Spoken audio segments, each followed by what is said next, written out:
Hello everyone, we are from.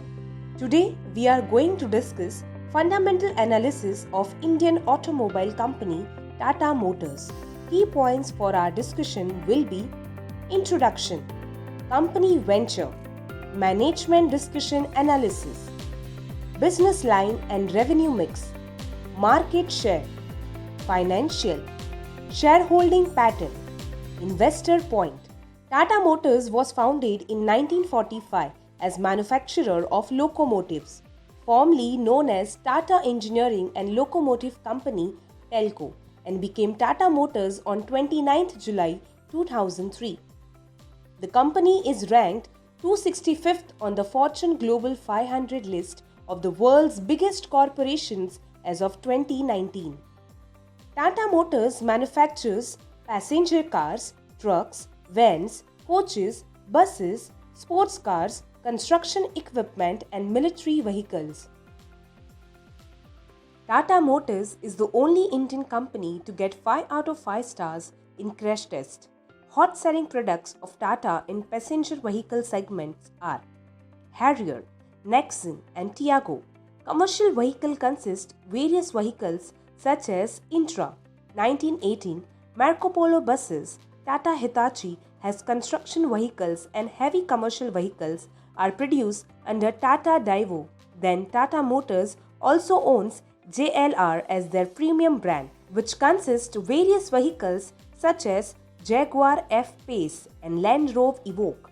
Tata Motors is into various ventures to manufacture vehicles such as Tata Hitachi Construction Machinery Company Private Limited, 1984, is an India-based joint venture company between Tata Motors Limited and Hitachi Construction Machinery of Japan. Tata Motors have joint venture with Fiat Group in 2006 for manufacturing Tata's next generation vehicle. Tata Motors has a bus manufacturing joint venture 2008 with Marco Polo SA. Tata Marco Polo is a Brazilian bus and coach manufacturer.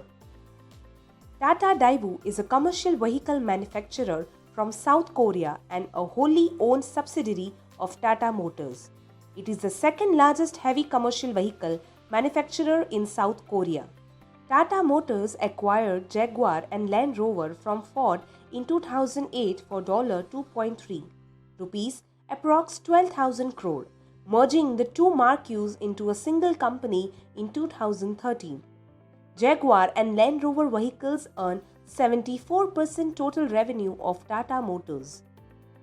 Management discussion and analysis. Potential earning of Indian automotive sector $251.4 to 282.8 billion annual revenue by 2026. Government will introduce scrap policy under recycling plan, which will be useful for automobile industry as it will reduce the cost and will encourage consumers to replace their old vehicles with new. Tata Motors Group has a net automotive debt of Rs 48,000 crore and they are planning to deleverage this debt substantially, near zero debt levels in the next 3 years. Company's management is expecting quite good future demand of their product because of scrap policies and government's electric vision. Company management is focusing on cost reduction. Company business line and contribution. If we talk about business line and contribution, Tata Motors' main source of revenue is sale of passenger vehicles, commercial vehicles, JLR, financing. Product breakup. Tata Motors' major revenue comes from sale of light commercial vehicle, which comprises total of 44% alone. If we analyze this graph, then we can see that major revenue is from sales of commercial vehicles only. Location breakup.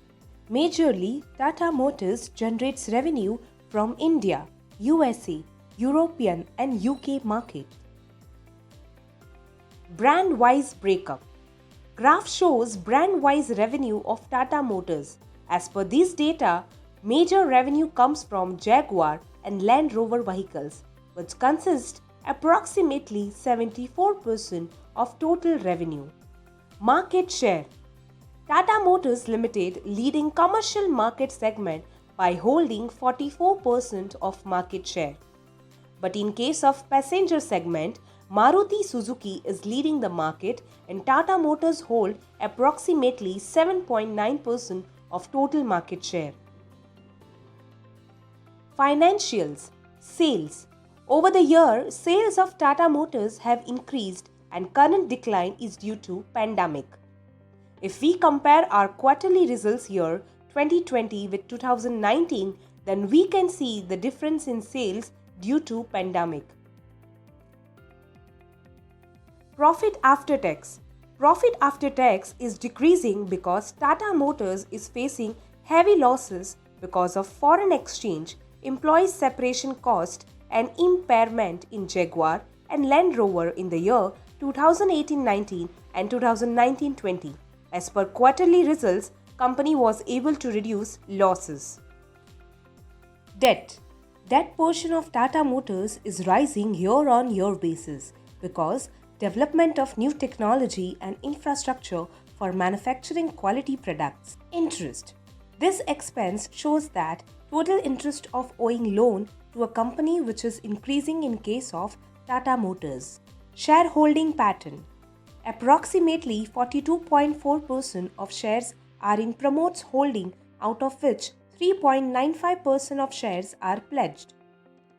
Institutional investors hold approximately 32.7% of major shares, which shows confidences among institutional investors. Citibank NA New York Niger Department is highest public shareholder with 10.449% shares holding. Ratio. Return on equity and price to book value. As per the data available, ROE less than 10% is considered to be poor for investing purpose. If company's return on equity is growing, then company's price to book value should also be growing because overvalued stocks shows combination of low ROE and high PB ratio. As per these ratios, we can interpret red flag for investing in Tata Motors because return on equity is less than 10% from last 3 consecutive years and return on equity is decreasing continuously, but PB ratio is not responding as per ROE. Ratio. Price to earning ratio. Price to earning ratio of Tata Motors is negative as compared to industry PE, which is 37.78. It represents company has negative earning or company is losing money because of environmental factors such as foreign exchange loss, decline in sales due to pandemic. Historic trend of PE was positive, but it was always less than industry PE. Negative PE also represents red flag to investor for investing Tata Motors. Leverage ratio. As per data, debt on equity ratio is more than 1. It shows company has more debt than equity. Interest coverage ratio for current year is negative. This shows that company's current earnings being insufficient to service its outstanding debt. Financial leverage gives us indication that company has been aggressive in financing its growth with debt. Profitability ratio. As per available data, in case of Tata Motors, net profit margin is negative from last 2 consecutive years. Tata Motors' net profit margin is consistently less than other major player from last 5 years. Negative net profit margin indicates company is earning less money than its expenses. Net profit margin is negative, hence earning per share, price to earnings ratio and return on capital employed is also negative. Tata Motors is not in position to generate revenue for their investors because occurrence of fixed expenses. Share price of Tata Motors have fallen to 64.37% in last 5 years from 386.30 to 137. Dividend. In last 5 years, Tata Motors has issued dividend only once on 18th July 2016 at the rate of 10%. But whereas if investor had invested in fixed deposit, then he had gained return of 6.10% of the invested amount each year. If we compare sales in terms of amount and number of units sold, Tata Motors shows promising results as both the factors has shown growth in the sector and current decline is due to pandemic. From the below table, we can analyze that companies trying boost sales by launching new products by seeing sales and number of units sold, and company is trying to acquire new technologies for manufacturing. And currently, company came up with electric vehicles in order to capture future market. We can interpret this by analyzing increments in borrowings and purchase of assets. From our analysis, positive factors for Tata Motors are: company's management is focusing on reducing debt in next 3 years. New scrap policy and current launches in electric vehicle segment has given new products to market. Tata Motors is working with new design concept which is attracting customer to their products. In last 10 years, sales has been doubled due to new launches and concepts. Negative factors consist: as compared to FD return on investment is poor. In past 5 years, stock of Tata Motors does not offer sufficient dividend. ROE has been falling from last 5 years. Company's financial leverage is high. Share price of Tata Motors has fallen to 64.37% in last 5 years. While summarizing, we can say that this stock is risky for short-term investment as return on investment is poor. Value investor can invest, but the stock contains high risk as its growth is dependent on future environmental factors.